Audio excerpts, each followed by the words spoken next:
கர்த்தருக்குள் பிரியமானவர்களே, மே 3 Elon G white அம்மையார் அவர்களுடைய மாரநாதா புத்தகம், பக்கம் 245.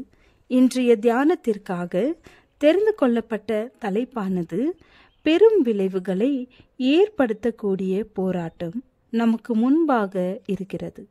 வசனம் அப்போஸ்தலர் 5வது அதிகாரம் 29வது வசனம். மனுஷருக்கு கீழ்ப்படிவதை பார்க்கிலும் தேவனுக்கு கீழ்ப்படுகிறதே அவசியமா இருக்கிறது. ஒரு மாபெரும் நெருக்கடி நேரம் தேவனுடைய மக்களுக்காக காத்திருக்கிறது. இந்த உலகத்திற்கு ஒரு இக்கட்டான நிலை காத்து கொண்டிருக்கிறது. யுகங்கள் அனைத்திற்குமாக மாபெரும் விளைவுகளை உண்டாக்க வல்ல ஒரு போராட்டம் நமக்கு முன்பாக இருக்கிறது.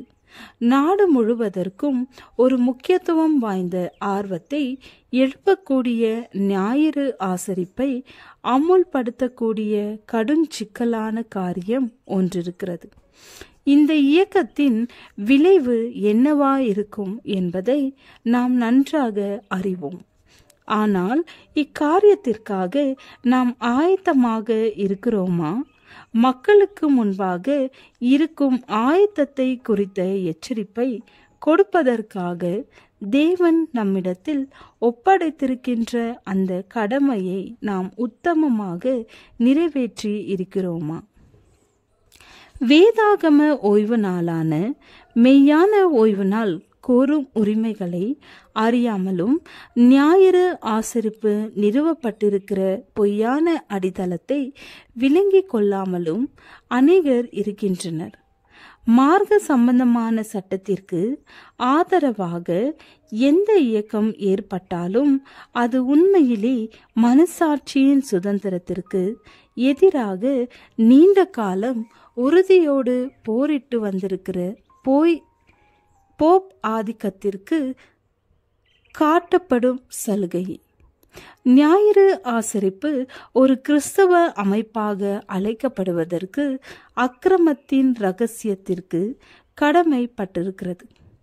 ஞாயிறு ஆசரிப்பு சட்டத்தை நடைமுறைப்படுத்துவது என்றால் ரோமன் கேத்தலிக்க சமய கோட்பாடுகளின் மூளைக்கல்லாக இருக்கும் கொள்கைகள் நடைமுறையில் மெய்யாக அங்கீகரிக்கப்பட்டிருக்கிறது என்பதாகும். நமது நாடு ஞாயிறு ஆசரிப்பு சட்டத்தை இயற்றுவதற்காக தனது அரசாங்கத்தின் கொள்கைகளை கைவிடும்போது புரொட்டஸ்டன்ட் மார்க்கம் இச்செயலின் வழியாக போப்பு மார்க்கத்தோடு கரங்களை இணைத்துக் கொள்ளும். இது நீண்ட காலமாக ஆர்வத்தோடு ஒரு சந்தர்ப்பம் கிடைக்காதவென காத்திருந்த கொடுமைக்கு அது சர்வாதிகாரம் செய்வதற்கு ஏதுவாக உயிர் கொடுப்பதுவே என்று சொல்வதை தவிர வேறு எதுவும் இல்லை. போப்பு மார்க்கம் அல்லது அதன் கொள்கைகள் அதிகாரம் பெற்றுக்கொள்ளத்தக்கதாக சட்டம் இயற்றப்படுமானால் யார் பிரபலமான பிள்ளைகளுக்காக சத்தியத்தையும் மனசாட்சியையும் தியாகம் செய்ய மறுப்பார்களோ அவர்களுக்கு எதிராக உபத்திரவத்தின் நெருப்புகள் மீண்டும் தூண்டிவிடப்படும். இந்த தீமை நடைமுறைக்கு வரவேண்டிய நேரம் வந்துவிட்டது.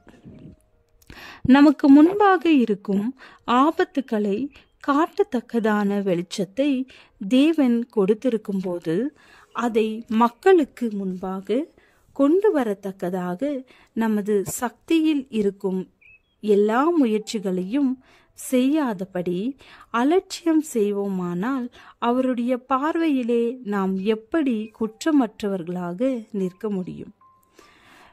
மிக பெரும் விளைவுகளை ஏற்படுத்தத்தக்க இந்த காரியத்தை குறித்து எச்சரிக்காமல் விட்டுவிடுவதில் நாம் நிம்மதியோடு இருக்க முடியுமா?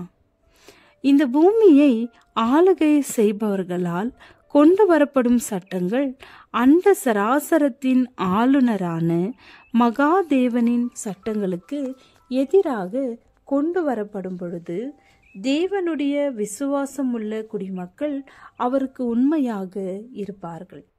ஜெபம். கர்த்தர் இது முதல் என்றென்றைக்கும் தம்முடைய ஜனத்தை சுற்றிலும் இருக்கிறார் என்ற வாக்கினர்க்கிறங்க எங்களை பாதுகாத்தருளும். ஆமேன்.